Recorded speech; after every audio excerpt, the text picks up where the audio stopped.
ये दुनिया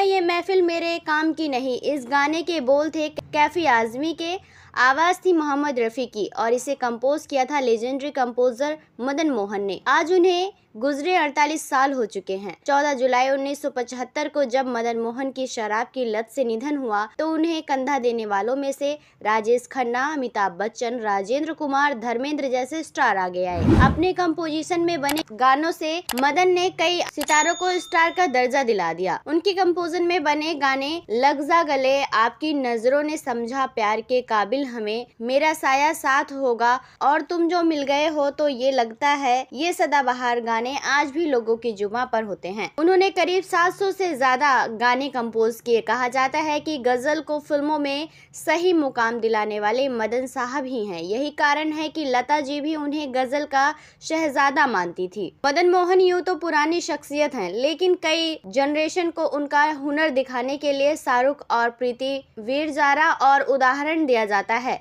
फिल्म के सभी 11 गाने उन्हीं के कंपोजिशन में बने हुए थे, जिन्हें उनकी मौत के 29 साल बाद इस्तेमाल किया गया। 11 साल की उम्र में उन्होंने शुरू कर दिया था गाना। मदन मोहन की जिंदगी ने उन्हें आर्मी से जोड़ा, लेकिन गायकी के लिए उन्होंने लेफ्टिनेंट का पद भी गंवा दिया था। लता मंगेशकर उन्हें अपना भाई मानकर हर साल राखी बांधा करती थी। दोनों का रिश्ता वादे से भी बंधा हुआ था, जो लता ने उनकी मौत के बाद भी निभाया। 15 जून 1924 मदन मोहन कोहली का जन्म बगदाद में हुआ था, जहां उनके पिता राय बहादुर चुन्नीलाल कोहली इराकी पुलिस फोर्स में अकाउंटेंट जनरल के पद पर कार्यरत थे। बचपन में पिता ने उन्हें एक खिलौने वाला ड्रम दिया था। एक बार घर के सामने से पुलिस की रैली निकली, जिसमें बैंड बाजा बजाते हुए लोग निकल रहे थे। मदन मोहन को ना जाने क्या सूझा कि वो भी अपना खिलौना वाला ड्रम लेकर आए और उस रैली का हिस्सा बन गए। कुछ घंटों बाद जब पिता और माँ ने देखा कि बच्चा घर से गायब है तो दोनों का दिल बैठ गया और बहुत खोजबीन के बाद वो पुलिस स्टेशन पर जाकर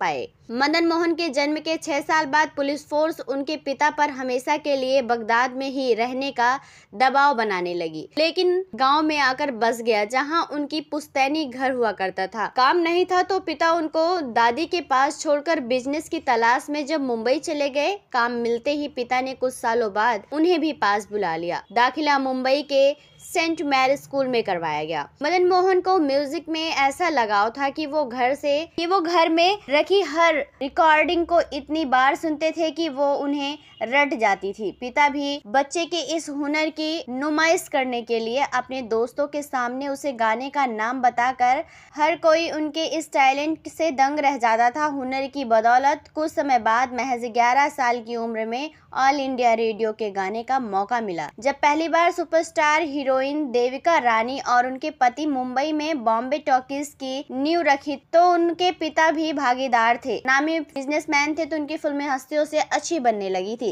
पिता को फिल्में और संगीत में कोई खास लगाव नहीं था, लेकिन मदन मोहन तो गायकी के दीवाने थे। कई बार तो ऐसा होता था जब घर के पास ही मशहूर गायिका जद्दन बाई की महफिल सजी तो पिता ने सोने को कह दिया। ऐसे में वो घर वालों से छिपकर चोरों की तरह घर से निकलते और महफिल खत्म होते ही दोबारा घर में दाखिल हो जाया करते थे। बता दें कि जद्दन बाई मशहूर सिंगर थी। ये भारत की पहली म्यूजिकल डायरेक्टर और मशहूर एक्ट्रेस नरगिस की माँ थी। 17 साल की उम्र में उन्होंने गायकी की 1 साल की ट्रेनिंग तो ली, लेकिन इसी बीच परिवार के कहने पर उन्होंने आर्मी में भर्ती होने का फैसला ले लिया। 1943 में वो आर्मी के सेकंड लेफ्टिनेंट बने। आर्मी की नौकरी मदन मोहन को रास नहीं आ रही थी, क्योंकि उनके जहन में तो गायिका बसती थी। दूसरे विश्व युद्ध तक सेना का हिस्सा रहने के बाद उन्होंने सिंगर बनने का फैसला किया। आर्मी छोड़ दी। जब यह खबर पिता को लगी तो वो बेहद नाराज हुए। क्या सोचकर बेटे ने गायकी के लिए सरकारी नौकरी छोड़ दी। उनका इतना गुस्सा बढ़ गया कि उन्होंने बेटे को घर में घुसने से मना कर दिया। मदन मोहन भी कम खुददार नहीं थे। करीब 3 सालों तक उन्होंने घर की दहलीज पर कदम नहीं रखा। काम ढूंढते ढूंढते उन्हें 1946 में ऑल इंडिया रेडियो में गाना गाने का मौका मिला। 1947 1947 में मदन मोहन को बेहदाज लखनवी की 2 गजलें रिकॉर्ड करने का मौका मिला। वो गजलें थी आने लगा है कोई नजर जलवागर मुझे और इस राज को दुनिया जानती है। इसके बाद से ही उन्होंने गायकी की चर्चा में पूरे मुंबई और दिल्ली में होने लगी। 1948 में उन्हें फिल्म शहीद का गाना पिंजरे में बुलबुल बोले और छोटा सा दिल डोले गाने का मौका मिला। इस फिल्म में कंपोजर थे गुलाम हैदर और साथ गाने वाली सिंगर थी लता मंगेशकर, लेकिन अफसोस कि ये दोनों ही गाने फिल्म शहीद के लिए ही बने थे। गायकी का काम न मिलने के बाद मदन मोहन ने S.G. बर्मन को 1946 से लेकर 1948 तक असिस्ट किया। जब 1950 में फिल्म आंखें के लिए उनको मोहम्मद रफी ने साइन किया तो दोनों का ये तालमेल लंबा चला। ये उनके कंपोजिशन वाली पहली फिल्म बनी थी। मदन मोहन ने कैरियर का पहला फिल्मी गाना लता मंगेशकर के साथ ही गाया था, लेकिन ये गाना फिल्म में लिया ही नहीं गया। इसके बाद से ही लता और उनकी दोस्ती मजबूत हो गई। जब उनके कंपोजिशन में पहली फिल्म आंखें बनी तो इनमें लता का कोई गाना नहीं था। ये बात उन्हें खल गई थी। फिल्म आंखें रिलीज होने के बाद रक्षाबंधन के दिन मदन मोहन की मुलाकात लता मंगेशकर से हुई तो तुरंत लता जी को अपने घर ले आए। घर से ढूंढकर राखी निकाली और लता जी से कहा, आज राखी है, इसे मेरी कलाई पर बांध दो। आगे उन्होंने कहा, जब हम पहली बार मिले थे तो हमने भाई बहन का ही गाना गाया था। आज से तुम मेरी छोटी बहन और मैं तुम्हारा मदन भैया। मैं वादा करता हूँ कि आज से तुम अपने भाई की हर फिल्म में गाना गाओगी। उस दिन के बाद से ही उन्होंने जो भी फिल्म में बतौर म्यूजिकल डायरेक्टर या कंपोजर काम किया, उनमें लता का गाना जरूर होता था। आगे मदन मोहन ने शराबी, जहाँ आरा, दुल्हन एक रात की, आपकी परछाई, मेरा साया, लैला मजनू, भाई भाई, मनमौजी जैसी फिल्मों के लिए दर्जनों बेहतरीन गाने कंपोज किए। मदन मोहन को जिंदगी के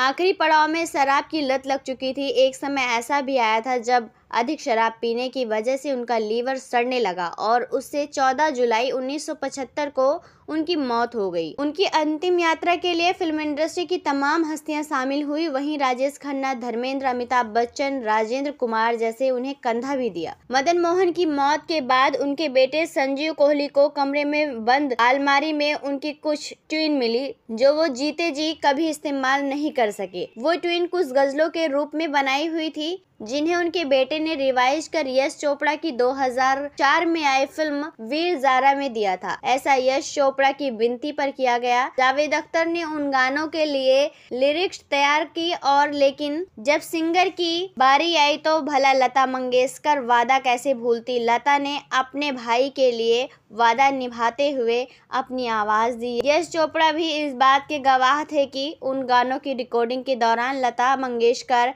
भाई को याद कर खूब रोई थी।